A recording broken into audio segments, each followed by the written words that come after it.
My name is William Massey. I am a principal, the principal of HD Woodson High School here in the District of Columbia Public Schools.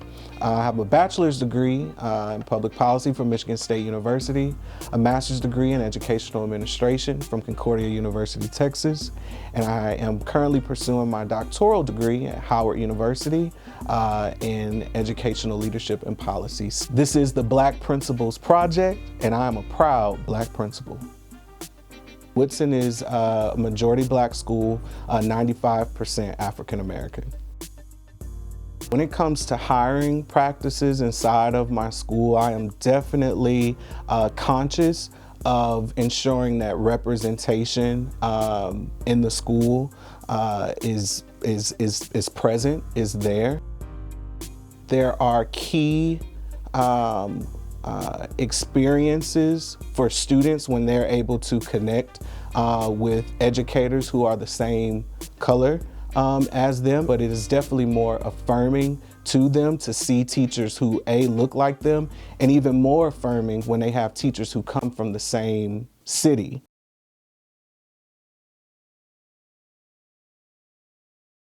Along the way through in my K through 12 journey, I had phenomenal Black educators. I would say for the majority of the time that I experienced K through 12. I moved around a lot, but I would say the majority of my teachers, especially in high school, were Black teachers. And I think that made a difference. They spoke from a place of authority and affirmation. So I always felt affirmed with being Black. I always felt that being Black was great. And I think that because I had Black teachers, that had a lot to do with it. I'm from Detroit, Michigan. That's where I was born and raised.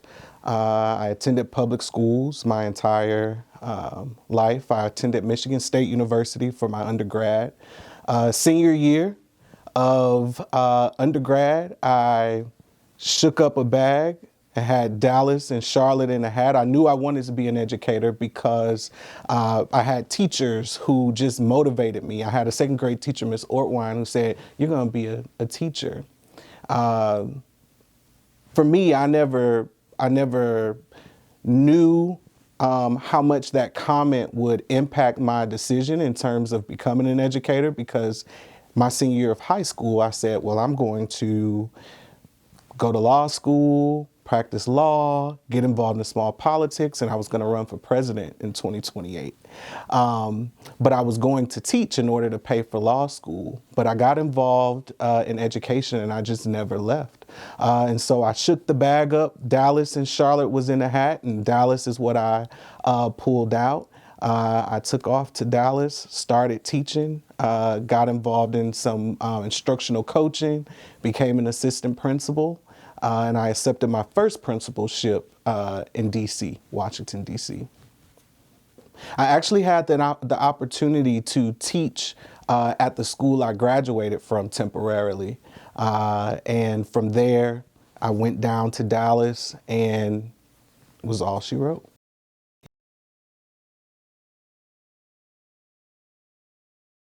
Yeah, so the journey to becoming a principal and some of the challenges that I can remember in getting there, I would say it started with, again, I wanted to be the president of the United States in 2028. And so teaching was only going to be something to help me pay for law school. But I got involved in it, and I started to see what it felt like to give myself to students intellectually. And how good that felt to be able to do that. And it was then in those moments that I realized, hey, this is something that I might want to do a little bit longer. The leadership at the first school that I taught at, they saw some of the instructional practices that I used in the classroom and began saying, hey, well, can you take the time to, coach some of the other teachers around some of these practices?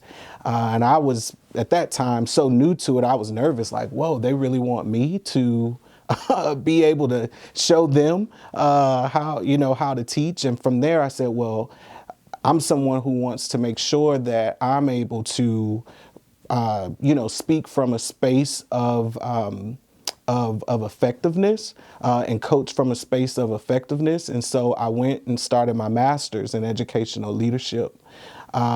Being a young leader, I think, was one of the first challenges that I had to overcome.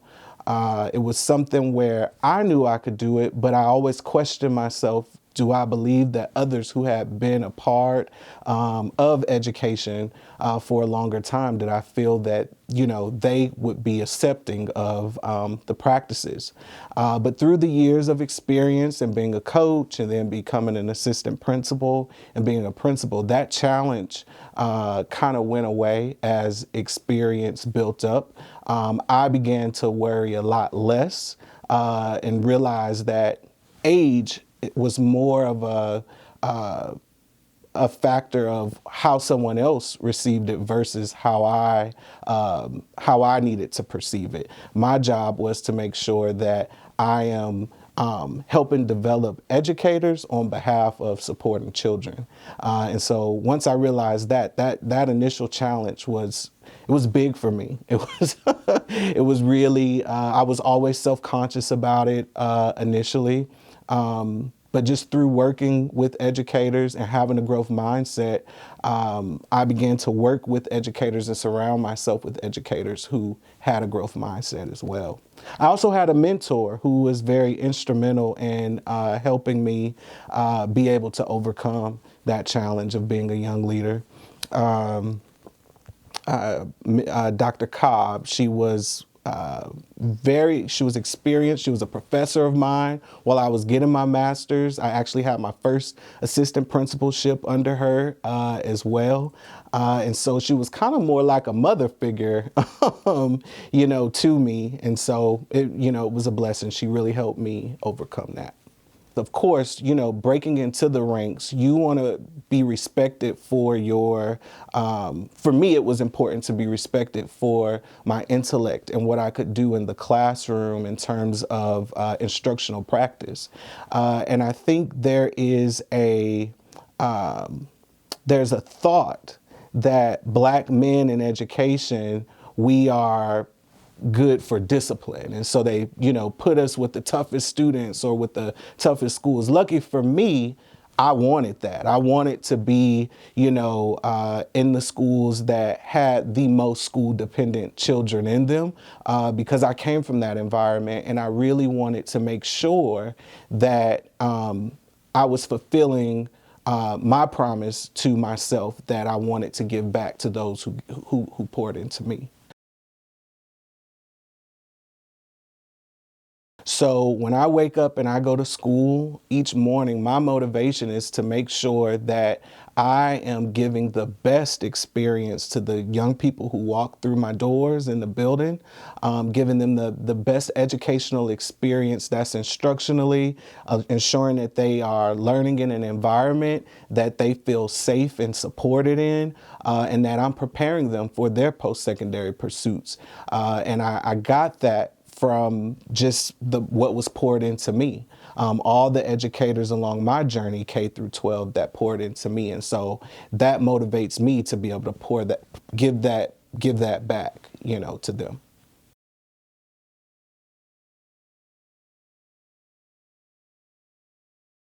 Some of the greatest rewards of being a principal for me is when I'm able to see my students. I'm fortunate enough to be a high school principal.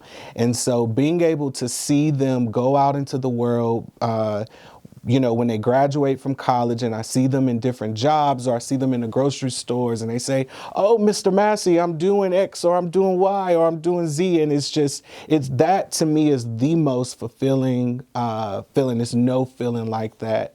I always run into my students because DC, the DMV it's a lot of people, but it's a very small area. And so I'm always running into my students. I'm running into their families, and they're always catching me up on what they're doing. And it allows me to know that what I do on a day to day really makes a difference in the lives of young people and their families and future generations. It's a rush. It's a rush. And I love to stay in contact with them as well. So my students, once they, are older and they've graduated, if I see them, I'll give them my personal contact information and I'll say, hey, if you need anything, if you're looking for a job, if you're looking for an internship opportunity, if you're looking for like some service opportunities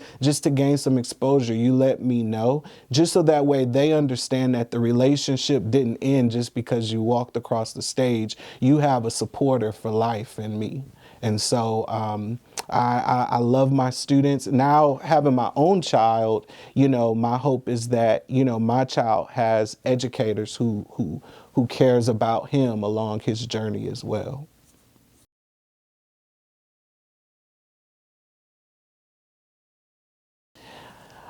To get more Black principals in the pipeline, I think there are a variety of technical things that can be done. Districts can make it a priority to make sure that they are building relationships with historically Black colleges and universities from the onset in terms of getting teacher talent. I believe it's important for districts to make sure that once they get the teacher talent inside of the district, that they're developing leadership pipelines where teachers can see the different avenues to which they can take and become a principal if that's what they desire. I think there has to be a reverence for leadership. And what I mean by that is understanding that leadership doesn't just exist in the principal role. Leadership exists within teachers, teacher leaders, assistant principals, superintendents, assistant superintendents, and understanding again the reverence of leadership and how deep it goes. And I think when you get that understanding for educators, they are able to understand the gravity and the importance of the role and seek the role. Oh, yes. I love tapping talent. Tapping talent, I think, is another strategy to use in terms of growing the principalship for a district or just for education in general. For me, I believe in shared leadership. So I have a lot of committees. I have a lot of one-on-ones with the educators in my building, just making sure that I'm checking in with them and tapping in. Hey, what are your career aspirations? What is it that you want to, do? How do you feel that you can best serve? And making sure that I'm speaking to them from a strengths-based lens, because sometimes when you're trying to break into the role of the principalship, of course, it's not easy to get into. However, it doesn't have to have so many roadblocks along the way. And I believe my role as an educational leader is to try to remove as many roadblocks to educational leadership as possible by investing in the talent and making sure that people are able to learn from my experiences, learn from their own experiences, learn from other experiences. So I've served as a mentor principal before for resident principals who were desiring to become principals inside of the district. I actually interviewed a candidate 2 months ago for an assistant principal position. And although I did not select her for the role, I saw a lot of potential in her. And I said, hey, let's stay in contact because I believe that you are going to be a dynamic educational leader. And I just want to make sure that I'm helping you, along the way, if you're okay with that relationship. And she said, yes. In fact, on my way here today, I opened up my email and she told me, she said, hey, I just want to let you know I got into the assistant principal pool and I'm hoping we can continue to talk. And so this is it's not something that happens as a one-off. It's a part of just who I am as an educational leader and what I believe around ensuring that young people have the best people in front of them, no matter the role, teacher, principal, assistant principal, etc.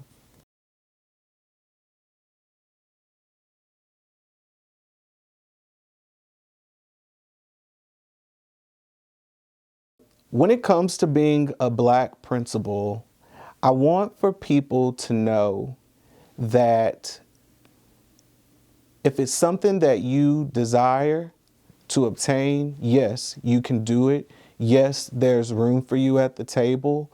There's a seat for you at the table if you are a Black educator aspiring for the principal role.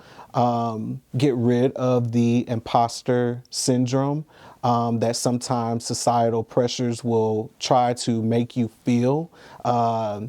And walk in the authority of knowing that there are Black and brown children and children just of the global majority who need you. And that is something that I want for specifically Black educators who aspire for the principalship to know. What I want for everyone to know about the principalship in terms of the Black experience is that we are talented. We want to serve all children. We want to make sure that our children are see themselves in places of authority, see themselves in places where they are loved, respected, and affirmed. And our presence shouldn't be something that is threatening, but something that is celebrated for all children across the U.S. For us to be able to come together as a more perfect union.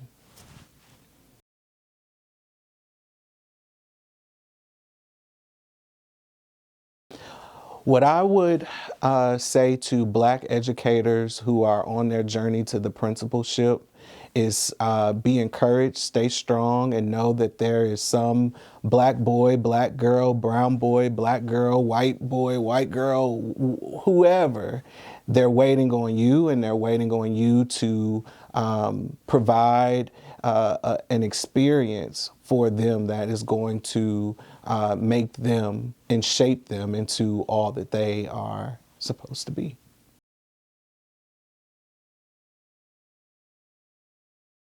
What I would say to young people is understand the assignment. Understand what's happening right now. Understand that school is not just something to do. Your education is not just something. Yes, it's a right that you have. But you also need to understand the gravity of that right. You know, all the years, decades, centuries that you were denied certain opportunities depending on your walk of life, and understand you have this moment in time, be it K-12, be it K-16, to really develop and gain the skills to make a difference in the world. And of course, you're going to be doing that your entire life. But these K through 12 years or K through 16 years, whatever you decide to do, know that it's more than just a motion of, you know, getting up and going to a place. You're investing in you during this time. And so understand the gravity and the weight of having an education and what it can do for you.